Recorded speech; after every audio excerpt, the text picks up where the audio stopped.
Lebanon is one of the smallest countries in West Asia, but its history and influence are far larger than its borders suggest. Officially called the Lebanese Republic, it sits in the Levant, where the eastern Mediterranean meets the Arab world. To the north and east is Syria, to the south is Israel, and to the west is the Mediterranean Sea, with Cyprus not far offshore.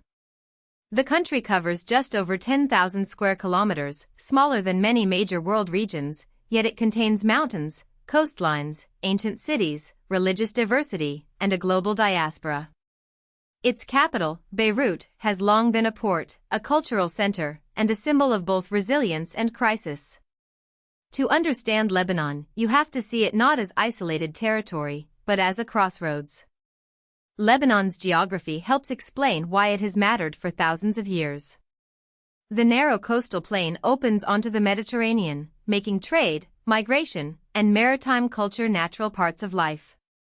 Behind the coast rise the Lebanon Mountains, which historically created pockets of relative autonomy for communities living in difficult terrain. This combination of sea access and mountain refuge shaped the country politically and socially. Empires could control the coast, but the mountains often preserved local identities and religious communities. Lebanon's location also placed it between larger powers: Egypt, Mesopotamia, Anatolia, Persia, Rome, the Arab caliphates, the Ottomans, and modern regional states. Geography did not just place Lebanon on a map, it made the area valuable, contested, and culturally layered.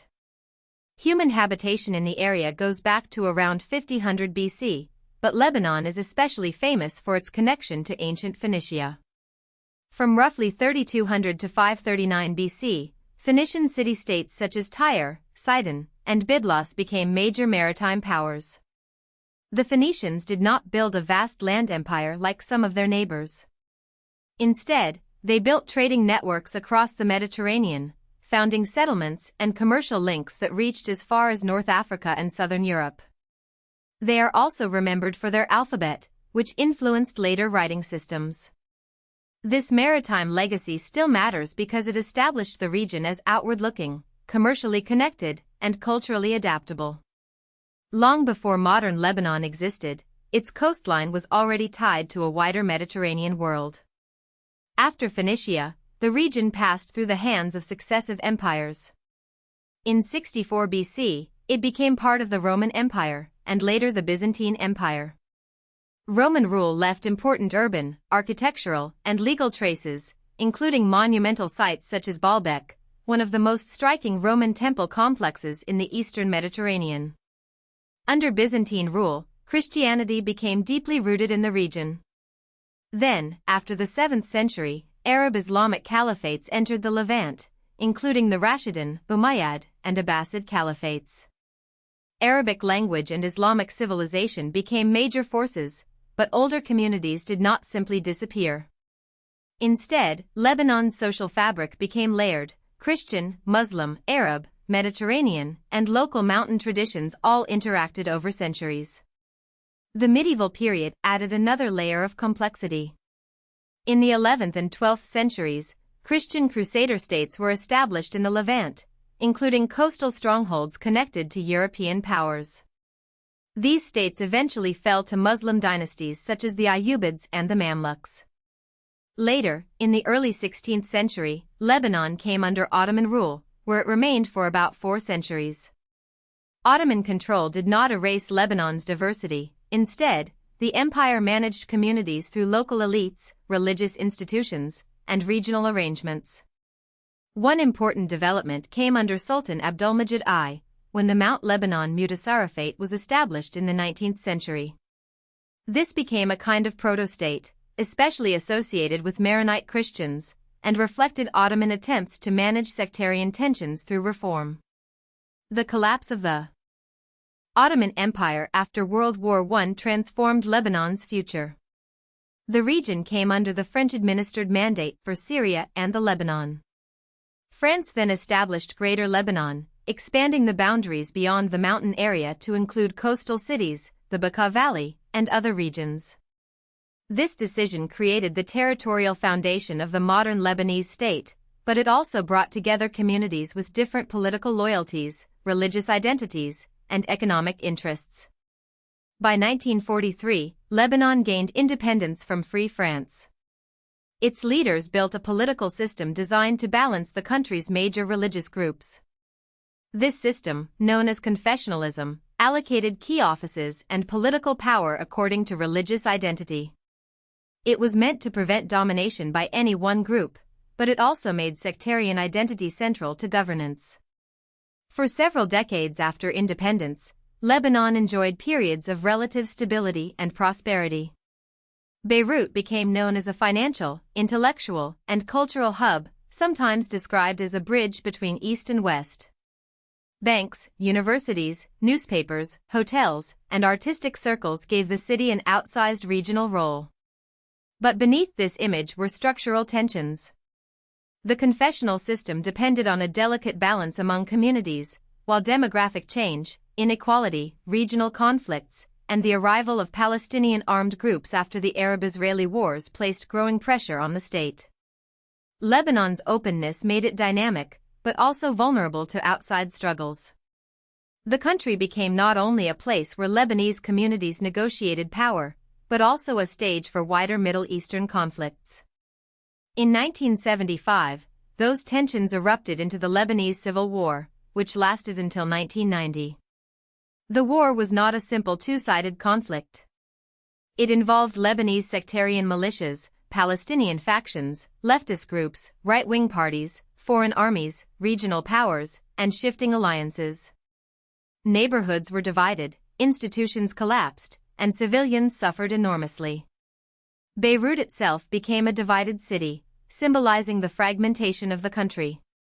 The war shattered the idea that Lebanon's political formula could easily contain all its contradictions. It also deepened outside intervention. Syria entered Lebanon in 1976 and remained a powerful military and political presence until 2005.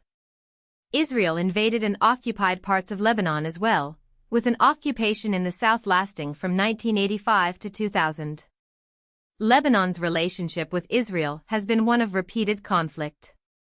Since 1978, Lebanon has faced multiple Israeli invasions or major military operations, shaped by Palestinian armed activity, Israeli security concerns, Hezbollah's rise, and the broader regional struggle involving Iran, Syria, and the United States.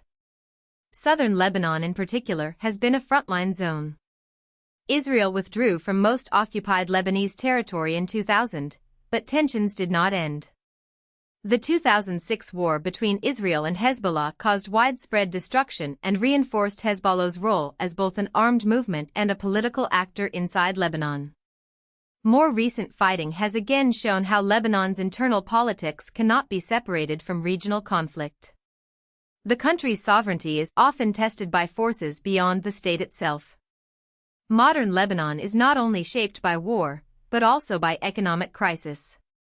The country is classified as a developing, lower middle-income state and ranks around the middle of global human development measures. But since 2019, Lebanon has experienced a catastrophic financial collapse. A liquidity crisis, years of corruption, unsustainable public debt, weak governance, and banking failures caused the Lebanese currency to lose much of its value. Savings evaporated, prices soared, and poverty and unemployment spread. Basic services such as electricity, medicine, and fuel became unreliable for many people. The World Bank has described Lebanon's economic crisis as among the worst in the world since the 19th century. This collapse was not a temporary downturn, it was a breakdown of trust in institutions. The 2020 Beirut port explosion became a devastating symbol of Lebanon's governance crisis. A massive blast, caused by improperly stored ammonium nitrate, destroyed large parts of the capital, killed and injured thousands, and left entire neighborhoods damaged. For many Lebanese, the explosion represented more than a disaster. It reflected years of negligence, corruption, and lack of accountability. The blast intensified public anger already visible in nationwide protests against the political class. Citizens demanded reform, transparency, and an end to a system they saw as protecting elites while ordinary people paid the price. The explosion also showed the paradox of Lebanon, a society full of talent, activism, and community resilience, but governed by institutions that often fail to protect the public. Despite crisis, Lebanon's cultural influence remains remarkable. Lebanese music, food, literature, cinema, fashion, and entrepreneurship are known across the Arab world and far beyond it. A major reason is the Lebanese diaspora, one of the country's most powerful global connections. Millions of people of Lebanese descent live abroad, especially in the Americas, West Africa, Europe, Australia, and the Gulf. They have carried Lebanese identity into business, politics, cuisine, and culture worldwide. Lebanon is also internationally connected through organizations such as the United Nations, the Arab League, the Non-Aligned Movement, the Organisation Internationale de la Francophonie, the Organization of Islamic Cooperation, and the Group of 77. Lebanon's story is one of ancient trade, imperial rule, fragile compromise, devastating conflict, and extraordinary cultural reach. Small on the map, it remains central to understanding the modern Middle East. If you found this helpful, please like this video and subscribe for more explainers.